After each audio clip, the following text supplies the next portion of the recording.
All right, let's dive into a philosophy that is, well, as bleak as it is completely fascinating. We're going to unpack the story of a figure known only as the soothsayer. This guy wanders through these dying cities, and he's not preaching hope or salvation. He's preaching a gospel of emptiness. And his whole message really kicks off with one pretty startling idea. This single line, it's basically the key to everything the soothsayer believes. For him, all the striving, the ambition, the light of day, that's the sickness. He thinks real peace, the cure, is found not in chasing the sun, but in just embracing the finality of the twilight. It totally flips how we usually think about life and purpose right on its head. So, to really get what the soothsayer means by a cure, we first have to understand the disease he sees absolutely everywhere. It's this deep spiritual exhaustion that he calls the long tiredness. I want you to picture a place where everything just feels heavy, like it's made of lead. The sources describe these cities as places where the sea is pulled back, the wells are all poisoned, and the people, their virtues are just masks for how tired they are. They don't even have the energy left to cry. They're just waiting. This is the core of his diagnosis. The long tiredness isn't just about being physically worn out. No, it's when those big questions that drive us, the whys, have totally lost their meaning. The world becomes what he calls a tasteless broth. If nothing is worth it, why do anything at all? Now, what's really interesting is the soothsayer himself. He's not your typical wise man coming down from a mountain with some grand message of light. He is the exact opposite. His contrast is just everything. Think of a figure like Nietzsche's Zarathustra. He comes down from these sun-drenched mountains to teach humanity how to become something greater, the overman, who creates his own values. The soothsayer is the complete inverse of that. He crawls out of the shadows to teach the last man, the person who's given up, who's tired of striving, how to find a final quiet peace in that surrender.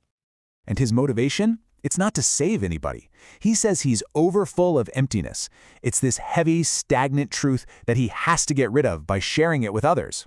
He even blesses the moon, calling it the Twilight giver for just being this indifferent witness to his whole mission. So this whole philosophy really builds when he bumps into people who are still searching for answers. But he doesn't offer them knowledge. No, he invites them to a very, very different kind of meal. He describes all of human thought as a three-course meal. First up, you've got the sweet honey of belief and morality, the age of thou shalt. Then comes the main course, the raw meat of powerful individualism and raw ambition, the age of I will. But the final course, the one he's serving, is the bitter ash of that ultimate nihilistic question. What for? And here's the crucial part. His feast isn't for people who are hungry for knowledge or truth. It's for those who are just tired of searching. He calls it a novel feast, to eat of the void and find it filling. It's for those who finally realized that nothing is worth the chewing. Okay, all of this leads to the most radical part of his entire philosophy, a complete reinvention of what happiness even is. It's not a pursuit, it's a final state of being. So in this city, the Sleeping Well, the soothsayer finds these men huddled around a dying fire. They're clutching old scrolls about the quest for joy. And they look up at him with these sunken eyes and ask this exact question. A question that, let's be honest, represents all of us when we're looking up, always chasing something just out of reach. The soothsayer basically tells them they're looking in the completely wrong direction. They're seeking the yes of the mountaintop, that active, loud, shouted joy. He offers the yes of the stone, a silent, passive acceptance of just being settled, of being finished. This is his first powerful metaphor for this kind of negative happiness. He says, "My happiness is not a bird that flies. It is the lead that has finally found the bottom of the sea." Think about that. A piece of lead is heavy. Its entire existence is just a state of falling. So the only moment of peace it can ever have is when it finally hits the bottom and can't fall anymore. That final stop is its happiness.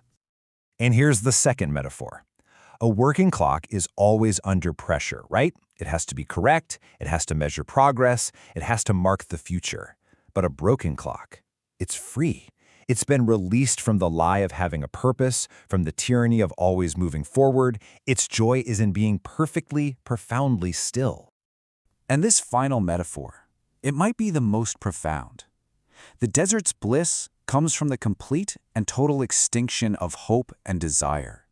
It doesn't want to be a garden. It has accepted its own nature. Its contentment is found in its absolute, indifferent emptiness.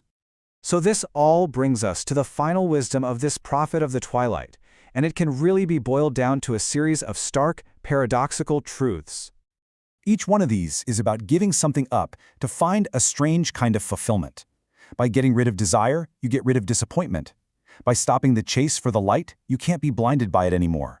In this worldview, happiness isn't something you achieve, it's the state you enter when you don't need goals at all. This is his final command. It's the ultimate summary of his entire philosophy. Just stop striving, stop reaching. Embrace the fall, because peace isn't at the top of the mountain. It's at the bottom of the sea. And that leaves us with the final, pretty unsettling question, doesn't it? The soothsayer offers this heavy, final peace, a happiness that feels like dust settling on a tomb. But in accepting this happiness of the grave, what do you really find at the bottom? Is it some profound form of contentment, or is it simply nothing at all?